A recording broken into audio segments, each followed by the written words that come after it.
ভাই বড় ধন, রক্তের বাঁধন যদি পৃথক হয় ওনার কারণ।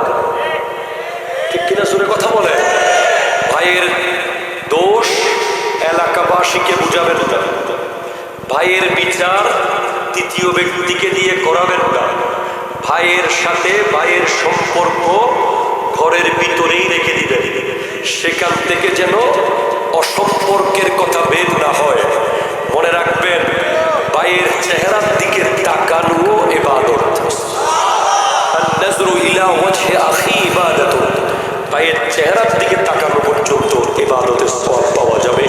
তো বাবা মায়ের চেয়ে, সন্তানের চেয়ে, ভাইয়ের চেয়ে, স্ত্রীর চেয়ে, সমাজের চেয়ে, ওয়াশিরাতুকুম সমাজ, ওয়া আমওয়ালুন ইকতারাফতুমুহা তোমার জমানো সম্পদ, ওয়া তিজারাতুন তাখশাউনা কাসাদাহা তোমার ব্যবসার মাল, ওয়া মাসাকিনু তারদাউনাহা তোমার সুন্দর বাড়ি, যেই বাড়ির টাইলস এনেছো মালয়েশিয়া থেকে, দরজা এনেছো দুবাই থেকে, জানালা এনেছো সৌদি থেকে, ওই বাড়ি মোট ৮টা এই আয়াতে আছে।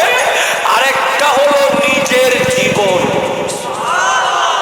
মোট ৯টা জিনিসের চেয়ে যদি আল্লাহ এবং রসুলকে বেশি ভালোবাসতে না পারো, তাহলে ভূমিকম্প আবার আসবে, ভূমিকম্প আবার আসবে, ভূমিকম্প আবার হবে। ঠিক কিনা কথা বলো?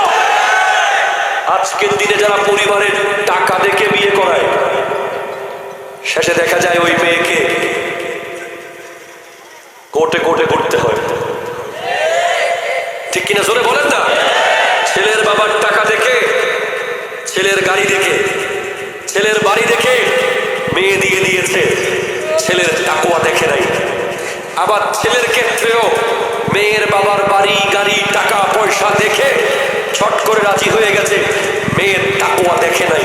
এই তাকওয়া না দেখার কারণে দেখা গেছে হয়তো ওই ছেলের জীবন শেষ হয়ে গেছে, অথবা ওই মেয়ের জীবন শেষ হয়ে গেছে।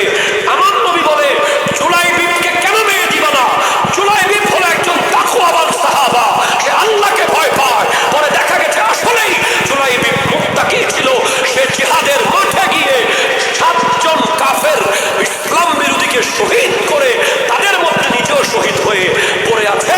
আমার নবী তাকে জান্নাতের সংবাদ দিয়ে দিয়েছেন।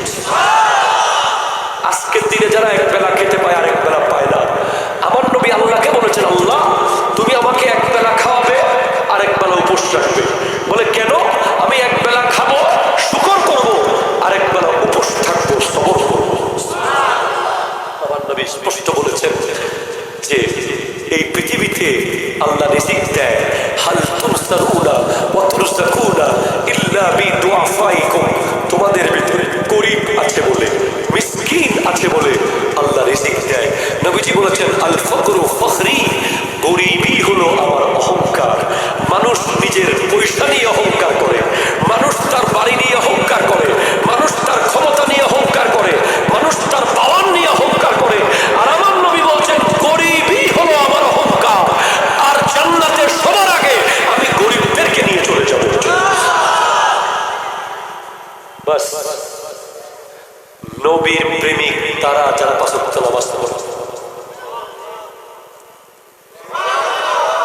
নামাজ না পড়ে কেউ যদি নবীর প্রেমিক দাবি করে, এই দাবি মিথ্যা। কথা বলতে হবে ঠিক কি? যদি বলেন কেন? কারণ নামাজ না পড়লে নবীজি লজ্জিত হবেন। নবীজিকে যদি আপনি কিছু দিতে চান, আজকের মাহফিলের এক পুটলার তাবরুক নবীকে দেওয়া যাবে?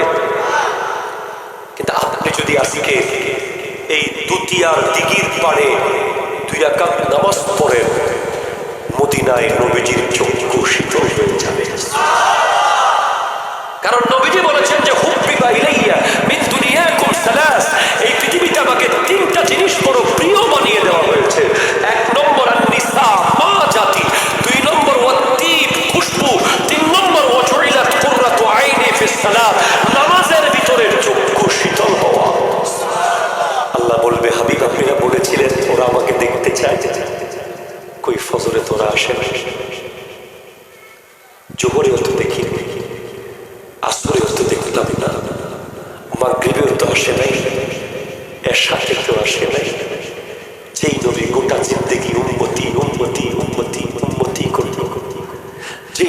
গোটা জীবন উম্মতের জন্য জীবনটা শেষ করলো, সেই নবীকে কি আমরা লজ্জিত করতে পারি?